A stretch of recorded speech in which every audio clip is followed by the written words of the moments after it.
in this race is the top independent rider. International circuit. It's been a long wait.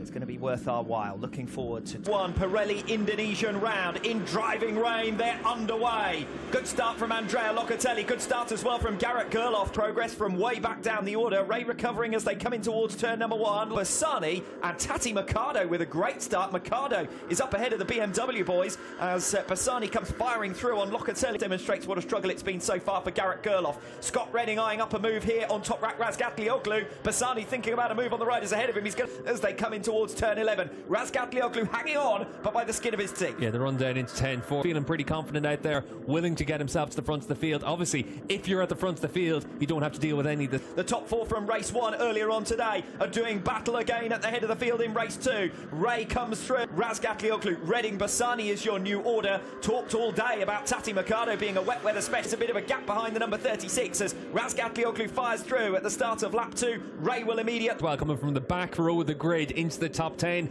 and the Japanese rider, he goes well in wet conditions. He has ever finished. Jonathan Ray out in front. Razgatlioglu second. There is Mercado. Leader Jonathan Ray. Razgatlioglu, Redding, Bassani and Van der Mark right with them. Yeah, and for Van der Mark, always goes well in these conditions, considering wet weather had been one of the weaknesses for him, but he looks pretty strong at this stage, willing to make those moves. Obviously, John Ray, Redding, Razgatlioglu, Bassani and Van der Mark. Van der Mark now within striking BMW package underneath him. Redding also looking good at this stage. Got right onto the tail of Jonathan Ray. Couldn't so slightly. So Van der Mark, he needs to make that move on Bassani quickly. Tati Mercado broadly going with the group. A second the gap in front of him though, 2.5 seconds the tail, and any time someone runs slightly off the line or makes a slight error or is slightly tentative, they're going to be swallowed up by the pack here. Scott that having a little bit more size can really help Scott Redding, and certainly he's got that little bit more leverage of being one of the tallest riders on the grid. Still just outside of Scott Redding on the exit of turn 9, so Ray desperate to lead from the front. He will be the first to encounter our top world-class action. You're getting it right now. This is the first time they've ever been around this track in wet conditions, and now they're all really trying to figure it out on the fly. You can see Michael Van der Mark at the back. Van der Mark was hoping to run the outside and give himself the inside for the next corner. It hasn't worked out for him. It's Bassani who's making progress. I think he may have been collected by Michael Van der Mark there after a bit of a moment coming off the top independent ranking. Unfortunately, his hopes of that end in the gravel trap. Yep. And Axel, understandably, very frustrated with that. Well, Garrett Bassani was looking good. He gets moved out of the way by Razgatlioglu, and here's going to be the moment for him coming off the final turn. And he does get collected. Entry and Van der Mark lifts into the path perhaps of, and that one was less contentious. Axel Bassani's collision there with Michael Van der Mark after already being unsound, but Redding responding quite nicely. Meanwhile, Michael Van der Mark getting through on Razgatlioglu. That's for third. Former teammates Van der Mark and Toprak Razgatlioglu. You can see how much rain is coming down. You can see how much gravel was left out in the racetrack as well there. But got it done. Redding up at the front then. Ray in second. The gap now over a second to this fight for third position. Van der Mark trying to come through in attack, but can't quite get there as they make their way through the right-hander. When they come across the line, the one thing is right now 1:44.0 was Scott Redding's last lap time. A dry weather lap around here is a Van der Mark to bridge any more of that gap, because the pace at the front's really fast. Fine performance though. Might never see the light of day. Scott Redding out the front of the field. 1:43.648 in these conditions. That's astonishing. Razgatlioglu again. Attack Toprak though. We saw last time around he was a lot faster in the second half of the lap than Toprak. Jonathan Ray coming back at Scott Redding. We rejoin the race leading battle, and Ray has come through on Redding, and here goes Van der Mark on Razgatlioglu, and quietly nobody knows which way to recover that third place. I said no, everyone's got nothing to lose in this race. That's how they're approaching it as well. Good battling between. The back down the order, Tom Sykes occupies 5th position. Kota Nazane going to be a career best if he'll a 3-point margin. Locatelli at the end of this season as Van der Mark and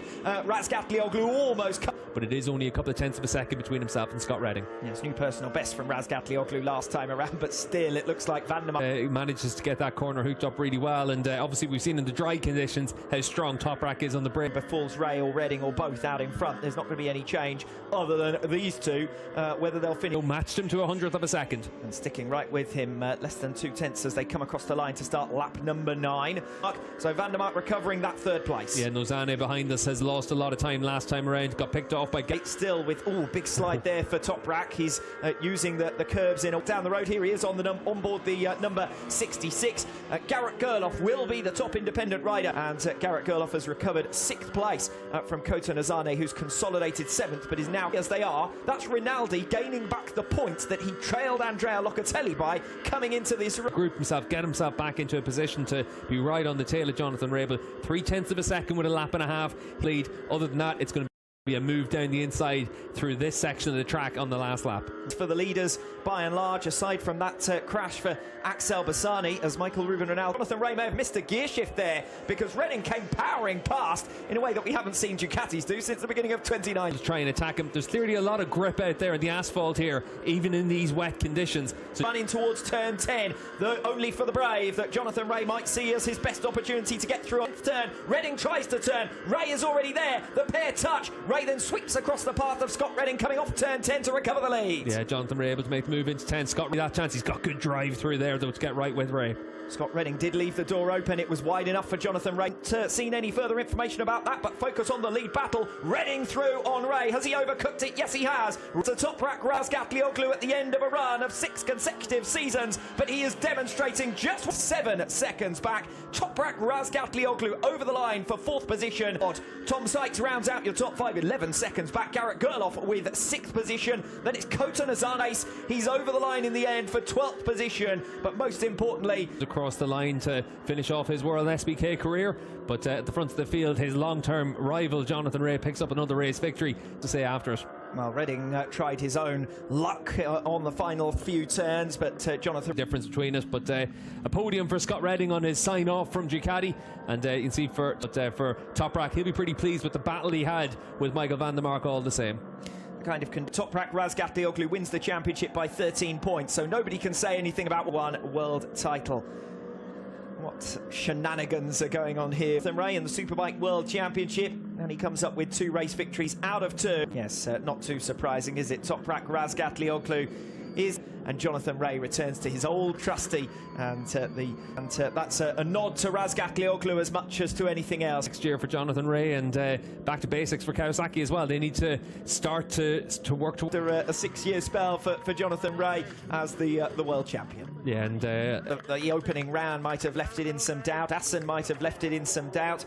Even his crash in Portimao left some... Makes his way over towards Parc Ferme as well. I said it to you off air earlier on. If Jonathan Ray Razgatlioglu on 13 wins, so 13 wins, and Jonathan Ray also beats Toprak for podiums because Razgatlioglu finishes down in 4th position. Great sign-off last season, but he's not forgotten by them. Thanks to a World SBK legend, and thanks from all of us, and gave him something to think about at times over his spell with that Ducati factory. Degrees, very humid, so you could understand Scott trying to just get rid of as many layers. From the rain, of course, an emotional moment for Chaz Davies, no doubt. Yeah, definitely, and for his team as well, and all the way through. Very fitting that Ray and Redding have a battle towards the end of the season. Top's been a big challenge. It is Yamaha who seal the manufacturer's world title, and